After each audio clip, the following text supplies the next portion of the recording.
সংসারে সকলে উঁচুতে উঠতে চায়, কেউ নত হতে চায় না।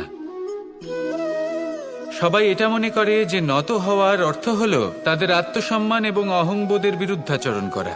তাদের মনে হয় যে যদি আমরা নত হই, সংসার আমাদের দুর্বল মনে করবে, তাদের শৌর্য এবং তাদের ব্যক্তিত্বের অপমান হবে। কিন্তু এটা কি সত্যি?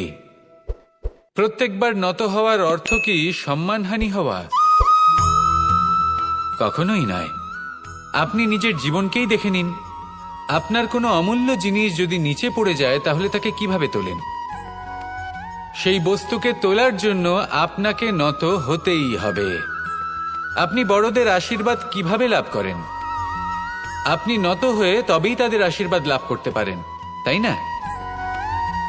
ভেবে দেখুন, আপনি একটা পথে হাঁটছেন, আপনি দেখতে চাইছেন যে আপনি সঠিক পথে হাঁটছেন কিনা, পায়ের নিচে কাঁটা পড়ে আছে কিনা। কিভাবে দেখবেন? আপনাকে সেই মাথা নত করেই দেখতে হবে। এর অর্থ কি?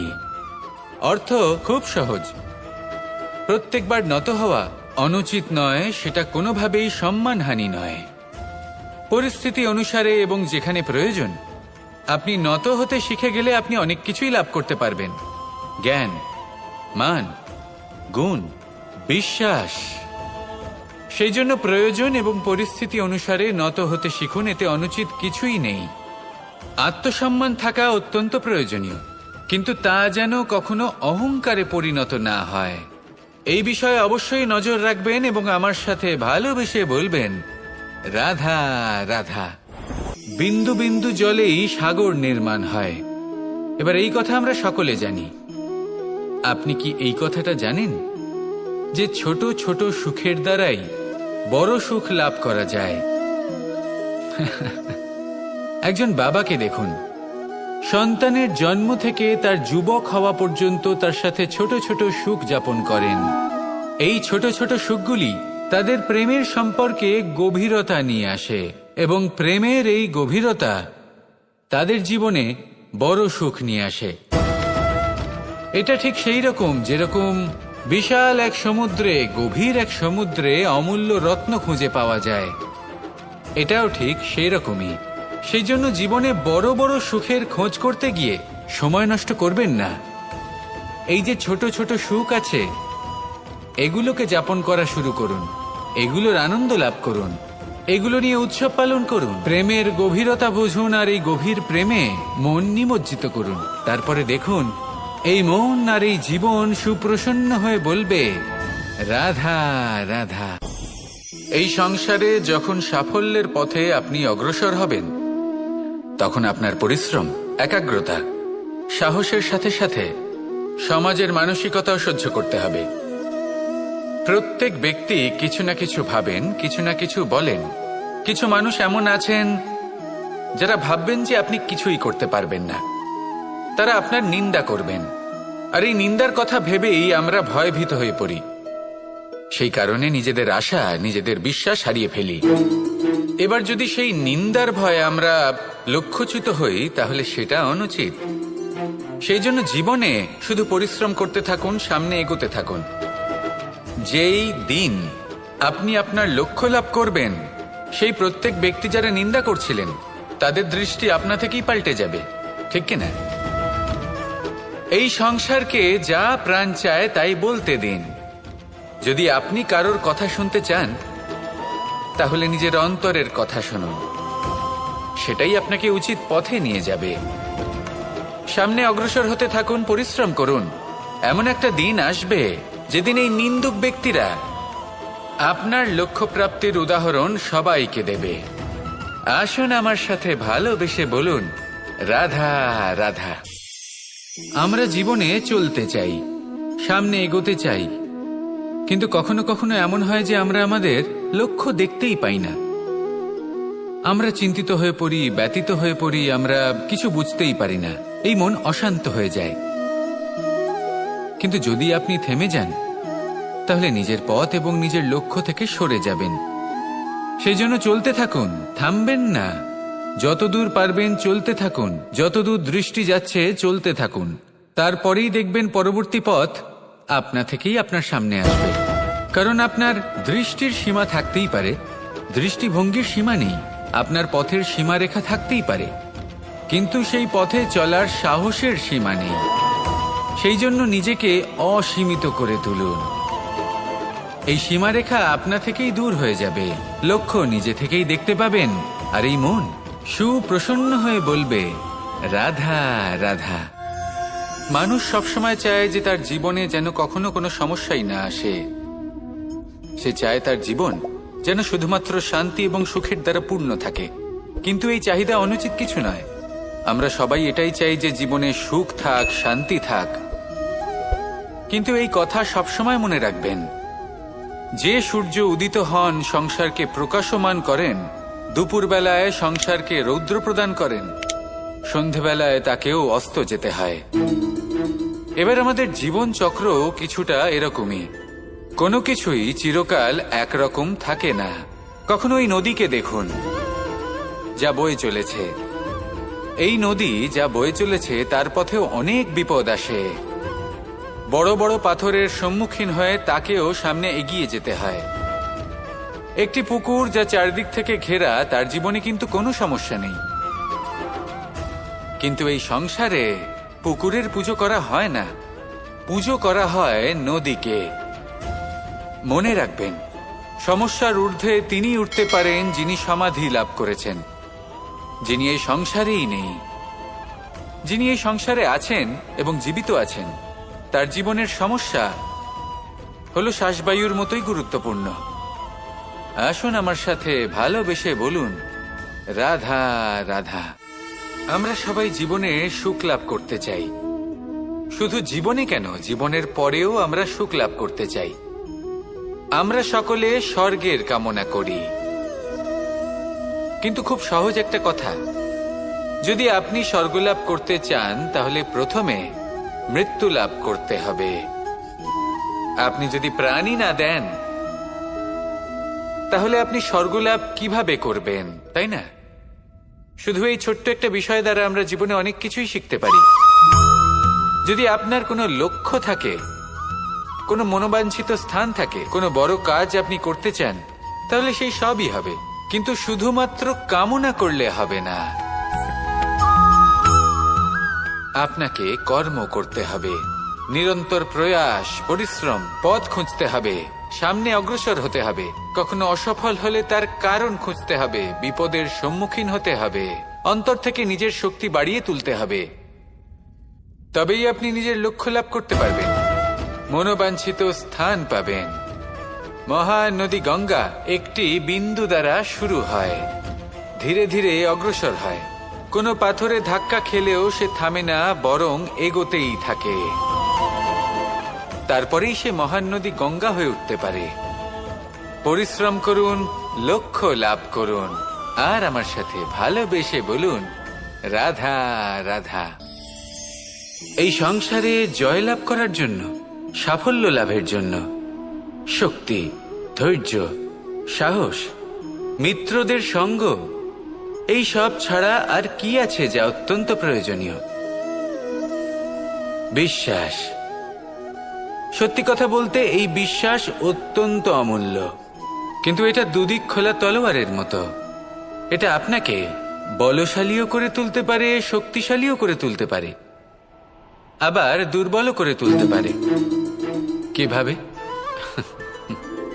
যদি আপনি শুধুমাত্র অন্যের উপরে বিশ্বাস করেন যে ওনারা সবাই আমাকে সামলে নেবেন, আপনার বিশ্বাস শুধুমাত্র অন্যের উপর, আর সেই বিশ্বাসের ভিত্তিতে আপনি কর্ম করেন, তাহলে আপনি দুর্বলই হয়ে উঠবেন। কিন্তু এই বিশ্বাস যদি আপনি নিজের উপর রাখেন যে যাই হয়ে যাক না কেন, আমি নিজেকে ঠিক সামলে নেব, আমি আমার পথ বানিয়ে নেব, সব বিপদের সম্মুখীন আমি নিজে হব এবং জীবনে সামনে এগোতে থাকব, তাহলে এই বিশ্বাস আপনাকে বলশালী করবে। এবার সিদ্ধান্ত আপনার যে আপনি কি চান, এই বিশ্বাস আপনাকে বলশালী করবে নাকি দুর্বল। ভেবে দেখুন, আর আমার সাথে ভালোবেসে বলুন, রাধা রাধা। কথায় আছে যে স্বপ্ন এবং লক্ষ্য হলো একটি মুদ্রারই দুটি দিক। যতক্ষণ না স্বপ্ন দেখছেন ততক্ষণ বুঝবেন কি করে আপনার লক্ষ্য কি? স্বপ্ন দেখে যদি নিজের লক্ষ্য বুঝতে পারেন, সেটা পেতে চান, তবেই সেটা লাভ করতে পারবেন। কিন্তু স্বপ্ন এবং লক্ষ্য এই দুইয়ের মধ্যে একটা ভারসাম্য রয়েছে, যেটা বজায় রাখা প্রয়োজনীয়। একে আমরা বলে থাকি পরিশ্রম। দেখুন, যদি আপনি স্বপ্ন দেখতে চান, তাহলে পরিশ্রম ত্যাগ করে নিদ্রা লাভ প্রয়োজন। কিন্তু যদি আপনি লক্ষ্য লাভ করতে চান, তাহলে আপনাকে নিদ্রা ত্যাগ করে পরিশ্রম করতে হবে। তাই আলস্য ত্যাগ করুন এবং সিদ্ধান্ত নিন যে আপনি কি চান। আপনার জীবনের এই তুলাদণ্ডে স্বপ্নের পাল্লা ভারী হওয়া প্রয়োজন নাকি লক্ষ্যের? আমার মতে এই দুইয়ের মধ্যে যদি ভারসাম্য বজায় রাখেন, তবে পথ নিজে থেকেই সামনে আসবে। শুধু সেই পথে অগ্রসর হতে থাকুন এবং আমার সাথে ভালোবেসে বলুন, রাধা রাধা। বস্ত্র আমাদের সকলের প্রিয়। এটা আমাদের জীবনযাপনের জন্য প্রয়োজনীয়। আমরা সবসময় চেষ্টা করি সেই বস্ত্র পরতে যা পরলে আমাদের দেখতে ভালো লাগে। কিন্তু কখনো এই কথা ভেবে দেখেছেন যে কিছু বস্ত্র যদি স্বচ্ছ হয়, তাহলে তা পুরনো হলেও দেখতে ভালো লাগে? ঠিক তেমনি যেমন কোনো খাবার যদি মশলাদার না হয়, অত্যন্ত সুস্বাদু নাও হয়, কিন্তু যদি তা গরম হয়, টাটকা হয়, তাহলে খেতে ভালোই লাগে। ঠিক সেইভাবেই যদি কোনো ব্যক্তি সুন্দর নাও হয়, কিন্তু তার কথা খুবই মধুর হয়, তাহলে সেই ব্যক্তি সকলের প্রিয় হয়। কোনো ব্যক্তি যদি ধনবান নাও হন, কিন্তু তিনি যদি গুণী হন, তাহলে এই সংসারে সম্মান লাভ করেন। সেই জন্য কখনো এই বিষয়ে দুঃখ পাবেন না যে আপনার কাছে ভৌতিক স্বাচ্ছন্দ্য নেই। আপনার কাছে সব থেকে বড় বস্তু, সব থেকে মূল্যবান বস্তু যেটা আছে, সেটা হলো আপনার আত্মা, আপনার মন, আপনার বিচারধারা, আপনার গুণ, আপনার কথা। এগুলো সবসময় শুভ রাখুন এবং সবসময় নিজের সাথে রাখুন। এই জীবন সফল হবে এবং প্রেমময় হয়ে বলে উঠবে, রাধা রাধা। ছোটবেলা থেকেই আমি গরু চড়িয়ে অভ্যস্ত, সেই জন্য সকলে আমাকে গোপাল নামে ডাকত। কিন্তু গোপাল হয়ে আমি একটা অমূল্য শিক্ষা লাভ করেছি। আমি দেখেছি যে গৌশালাতে অনেক বাছুরের মধ্যে একটি গাই তার নিজের বাছুরকে অবশ্যই চিনে ফেলে। যেখানে সমস্ত বাছুর একই রকম দেখতে এবং প্রত্যেকের স্বরও সমান, তারপরেও সকল বাছুরের মধ্যে নিজের বাছুরকে ঠিক চিনতে পেরে যায় এবং তার সাথেই থাকে। ঠিক এইরকমই কিছুটা হয় আমাদের কর্ম এবং তার কর্মফল। আপনি সবার মাঝে থেকেও কোনো কর্ম যদি করেন, সেই কর্মফল সবার মধ্যে আপনাকে চিনে ফেলবে এবং আপনার সাথেই থাকবে। তাই যখনই কর্ম করবেন, ভেবে চিন্তে করবেন। কোনো কর্ম করার আগে একবার ভেবে দেখুন, তাহলে জীবনে বারংবার অনুতপ্ত হতে হবে না। কারণ বিষয়টা কিছুটা এরকম যে এই সংসারে আপনি কাল, কর্মফল এবং সময়, এই তিনের হাত থেকে কখনো লুকোতে পারবেন না, কখনো পালাতেও পারবেন না। আসুন আমার সাথে ভালোবেসে বলুন, রাধা রাধা। জন্ম এবং মৃত্যু, একটি হলো জীবনের সূত্রপাত, আরেকটি জীবনের সমাপ্তি। এটা হলো একটি চক্র এবং প্রত্যেক চক্রের মতোই এটাও যেখান থেকে শুরু হয় সেখানে এসেই সমাপ্ত হয়। অর্থাৎ প্রত্যেক ব্যক্তি যারা জন্ম নিয়েছেন, তার জন্মের সাথে এটা সুনিশ্চিত হয়ে যায় যে তার মৃত্যু হলো অবশ্যম্ভাবী। এই সংসারে এমন কিছুই নেই যা চিরকালের মতো থেকে যায়। এবার এটা আমরা সবাই জানি। আমাদের কাছে যে জীবনটা আছে, যেটা আমরা যাপন করতে পারি, সেই সময়কালে আমরা কি করতে পারি সেটা গুরুত্বপূর্ণ। এমন কিছু করুন যার ফলে মৃত্যুর পরেও আপনি অমর হয়ে থাকবেন। আমাদের কথা, আমাদের কর্ম এই সংসারে প্রেরণা প্রদান করতে পারে।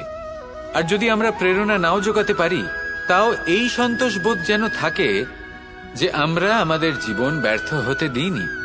এই জীবন যাপন করার ইচ্ছেতেই আমরা সময় ব্যর্থ করে দিই। আর এই জীবনকে যাপন করার সর্বশ্রেষ্ঠ উপায় হলো এটাই যে কখন আমাদের মৃত্যু হবে, কিভাবে আমাদের মৃত্যু হবে, এই চিন্তা ত্যাগ করে যেন আমরা বর্তমানে বেঁচে থাকি, আজকে বেঁচে থাকি, আজকে দাঁড়িয়ে কর্ম করি এবং আজ যে সংকট সামনে তার সম্মুখীন হই। ভবিষ্যতের পথ নিজে থেকেই উন্মুক্ত হবে। আপনার জীবনে অনেক বড় বড় বিপদরূপী পাথর আসবে। সেই পাথরগুলিকে এতটাই দুর্বল করে দিন যাতে সেই পথ আপনি অগ্রসর হওয়ার পরে আপনার পেছন পেছন যে সেই পথ দিয়ে আসবেন তিনিও যেন সহজেই পাথর চূর্ণ করে সামনে অগ্রসর হতে পারেন। মনে রাখবেন, আপনার প্রচেষ্টারও একটা মাহাত্ম্য আছে। যদি আপনি কোনো কেল্লার শিখরে পতাকা উত্তোলন নাও করতে পারেন, তাহলেও আপনার প্রচেষ্টার যে মাহাত্ম্য তা কখনো কমে যাবে না। সেই জন্য প্রচেষ্টা করতে থাকুন আর আমার সাথে ভালোবেসে বলুন, রাধা রাধা। মানুষের একটি সমস্যা আছে যে মানুষ সাফল্যকে মাপতে থাকেন, লক্ষ্যপ্রাপ্তিকে মাপতে থাকেন এবং তার তুলনা করতে থাকেন যে ও এত কিছু পেল আর আমি পেলাম না, ওর কাছে এত কিছু আছে কিন্তু আমার কাছে নেই। এই তুলনা করার জন্য ওনারা দুঃখী হয়ে পড়েন, নিরাশ হয়ে পড়েন। তাই আমি একটা প্রশ্ন করছি যে এটা কি উচিত? এই সংসারে আপনি কি নিয়ে তুলনা করবেন, যেখানে সূর্যদেব চন্দ্রমা দুজনেই আছেন, দুজনেই হলেন বিশেষ, দুজনেই নিজ নিজ সময়ে উদিত হন। এদের মধ্যে একজন না থাকলে তাহলে আমাদের জীবন কঠিন হয়ে পড়বে।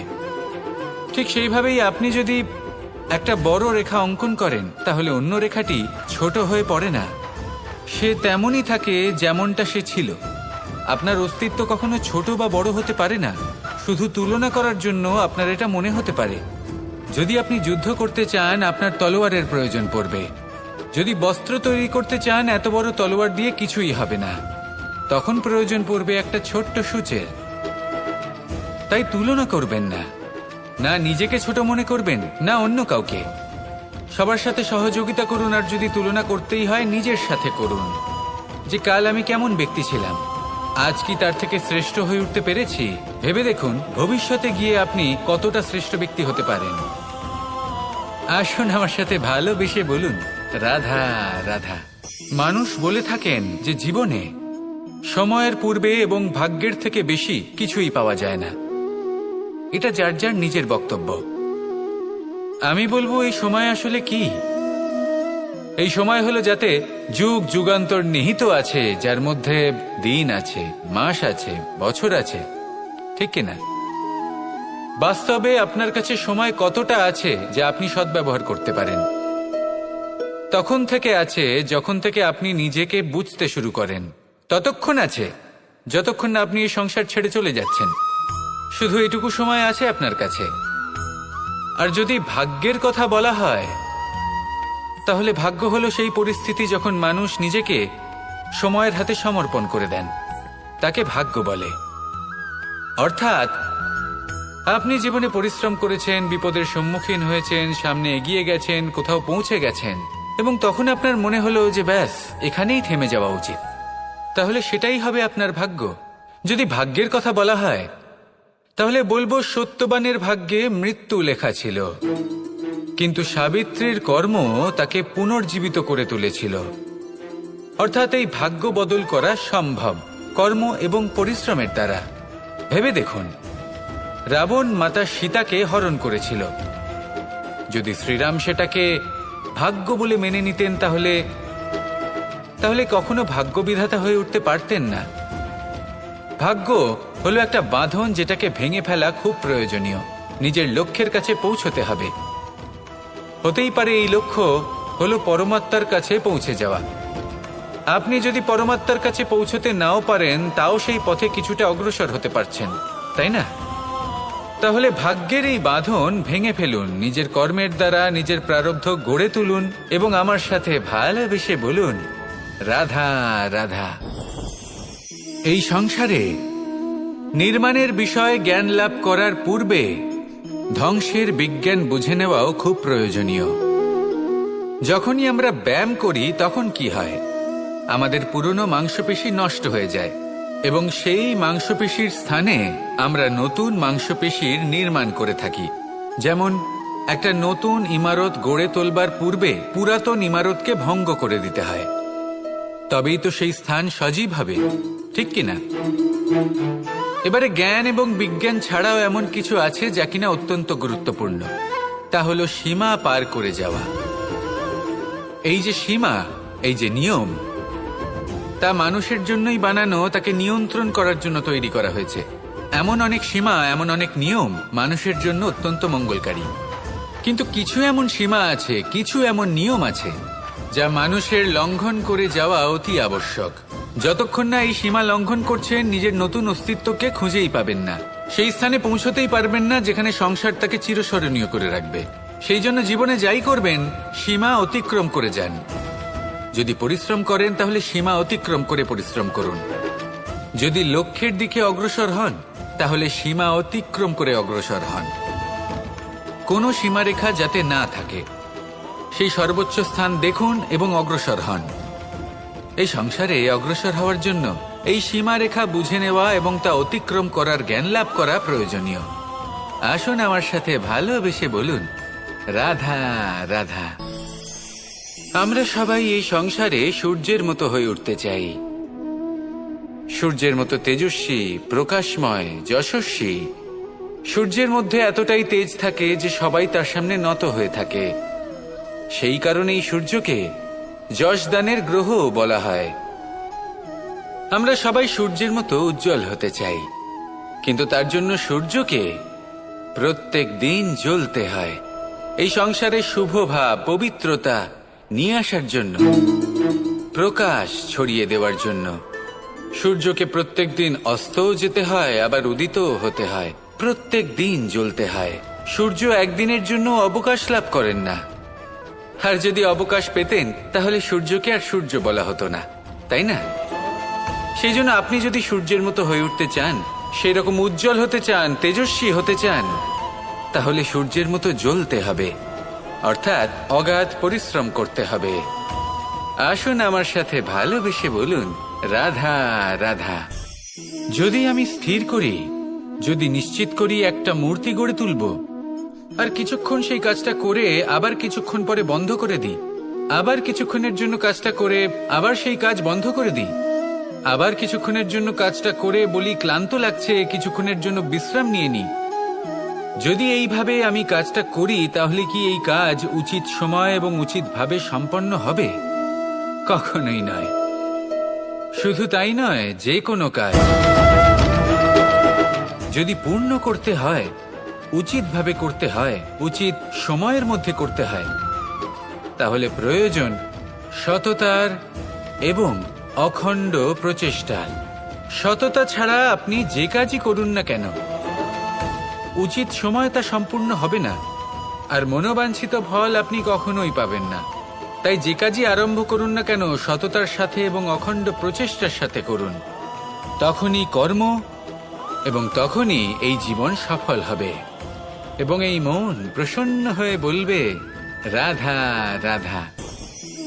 জ্ঞান এবং অহংকার, এই দুইয়ের মধ্যে সম্পর্ক কোথায়? সম্পর্ক ঠিক সেরকম যেরকম হাত এবং কাকনের, যেমন চোখ এবং দৃষ্টির সম্পর্ক। এবার আপনি বলবেন, এ আমি কি বলছি? জ্ঞান এবং অহংকারের এমন সম্পর্ক কি করে হতে পারে? দেখুন, যে ব্যক্তি জ্ঞানী, যার কাছে জ্ঞান রয়েছে এবং তিনি জানেন যে তার কাছে জ্ঞান রয়েছে, তার মধ্যে নিজে থেকেই অহংবোধ জাগ্রত হয়। খুব কম সংখ্যক এমন জ্ঞানী ব্যক্তি আছেন যারা নিজেদের অহংকারের বিষয়ে আঁচ করতে পারেন। প্রকৃত জ্ঞানী হলেন তিনি, যিনি নিজের জ্ঞানের সদ্ব্যবহার করে অহংকারকে দূর করেন। উচিত সময়ে বুঝে যান, নিজের অন্তর যাচাই করে এই বিষয়টা দেখেন যে তার অন্তরে অহংবোধ জাগ্রত হচ্ছে, এবং নিজেকে সেখানেই থামিয়ে দেন, যাতে অহংকারের পথে তিনি অগ্রসর না হয়ে যান।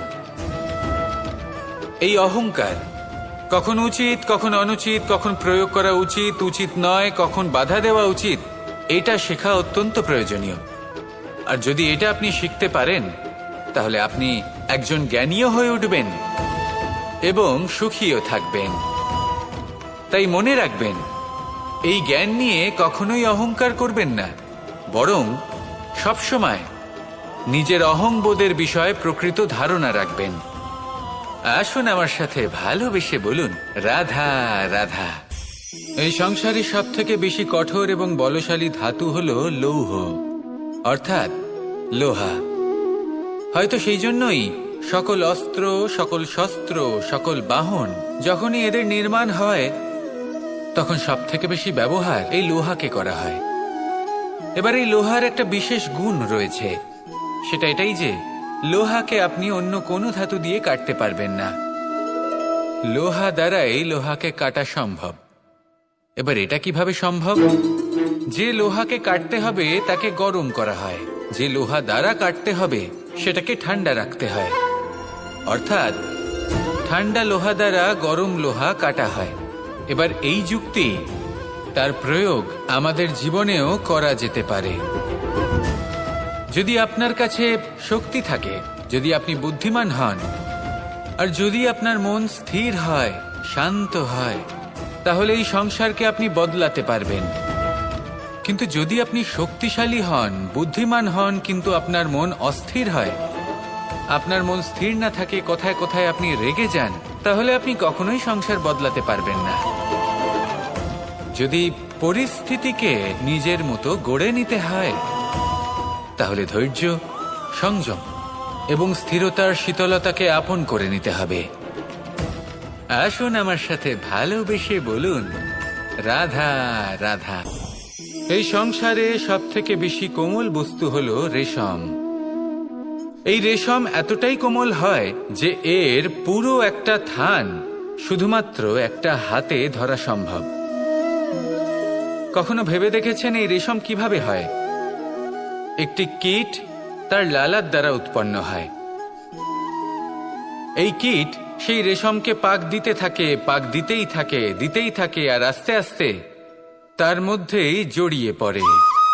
শেষে ওর এই সুন্দর অমূল্য সৃষ্টি রেশমের এই সুতো, তার নির্মাণ কার্য পূর্ণ হয়। কিন্তু তাতেই ও নিজে বন্দী হয়ে যায়।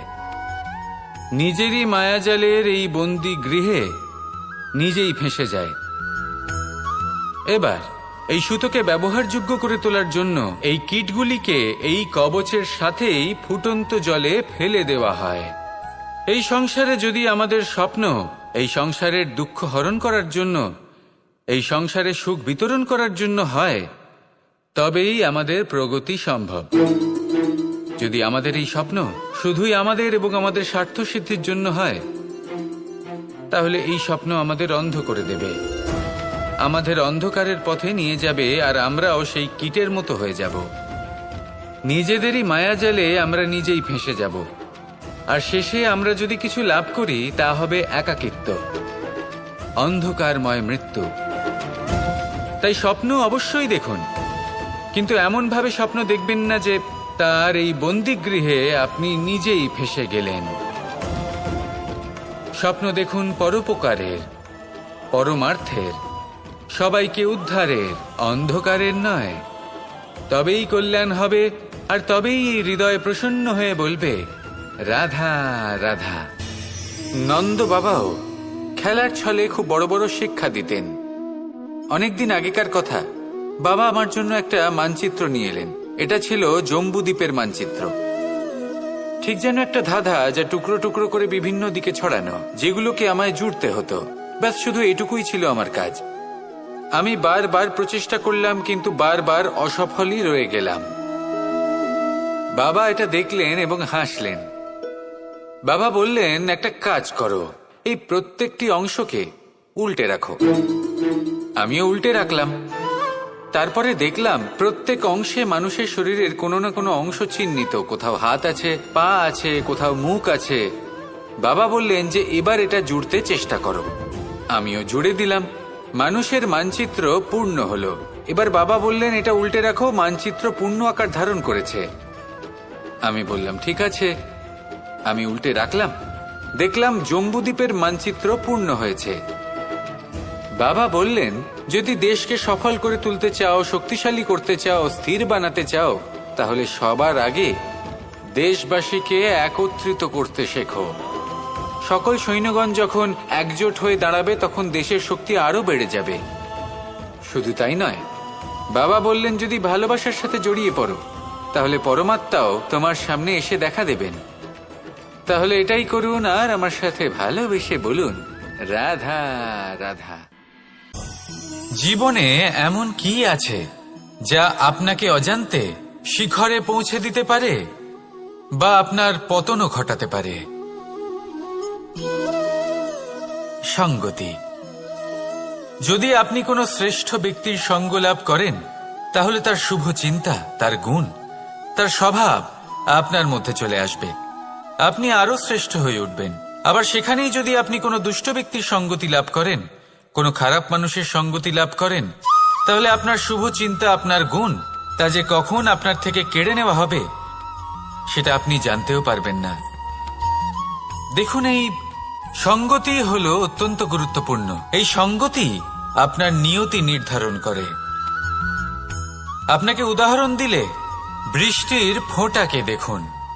যদি কোনো ফোঁটা গাছের পাতায় এসে পড়ে, তাহলে তা জীবন দান করতে পারে। যদি এমন কোনো ফোঁটা সাপের মুখে এসে পড়ে, তাহলে তা বিষে পরিণত হয়। যেমন সঙ্গ তেমন নিয়তি। এবার দুর্ভাগ্যের বিষয় হলো এটাই যে বর্ষার ফোঁটা নির্ধারণ করতে পারে না সে কোথায় পড়তে চায়। তার নির্বাচনের ক্ষমতা নেই। কিন্তু আপনি, আপনার কাছে তো বিবেক আছে, আপনি ভাবতে পারেন, চিন্তা করতে পারেন। তাহলে আপনি ভাবুন, আপনি কি এমন সঙ্গ চান যা শ্রেষ্ঠ, নাকি এমন সঙ্গ চান যা অশুভ? নির্বাচন আপনারই। শ্রেষ্ঠ সঙ্গ বাছুন আর আমার সাথে ভালোবেসে বলুন, রাধা রাধা। আমাদের জীবনে অত্যন্ত গুরুত্বপূর্ণ একটা আশা বসবাস করে, বিশ্বাসের রূপে। বিশ্বাস যা আমরা ঈশ্বরের ওপর করি, ভাগ্য, প্রারব্ধের ওপর করি, নিয়তির ওপর করি। যখনই ভালো কিছু হয় আমরা বলি এ হলো ঈশ্বরের দয়া। যখন খারাপ কিছু হয় আমরা বলি এ হলো ঈশ্বরের মায়া। কখনো ঈশ্বর বা ভাগ্য বা প্রারব্ধ বা নিয়তি। আপনি নিজে কোথায় তা কখনো ভেবেছেন? আপনি বিশ্বাস করছেন ঈশ্বরের উপর, প্রারব্ধের উপর, কখনো নিজের উপর করেছেন? আমি আপনাকে একটা সহজ কথা বলি, যদি আপনি ঈশ্বরের উপর বিশ্বাস রাখেন, শুধুই ঈশ্বরের উপর বিশ্বাস, তাহলে আপনি সেটাই পাবেন যেটা আপনার ভাগ্যে লেখা রয়েছে। কিন্তু যদি আপনি নিজের উপর বিশ্বাস রাখেন, আত্মবিশ্বাস রাখতে শেখেন, তাহলে ঈশ্বর আর নিয়তি দুজনে মিলে আপনার ভাগ্যে সেটাই লিখবে যা আপনি চাইছেন। তাই মনে রাখবেন, সাফল্যের পথ হলো এই বিশ্বাস। নিজের আত্মবিশ্বাসকে ধরে রাখতে শিখুন। দেখবেন আত্মা প্রসন্নতায় ভরে উঠবে। তাহলে আসুন এই প্রসন্ন ভাব নিয়েই বলুন, রাধা রাধা।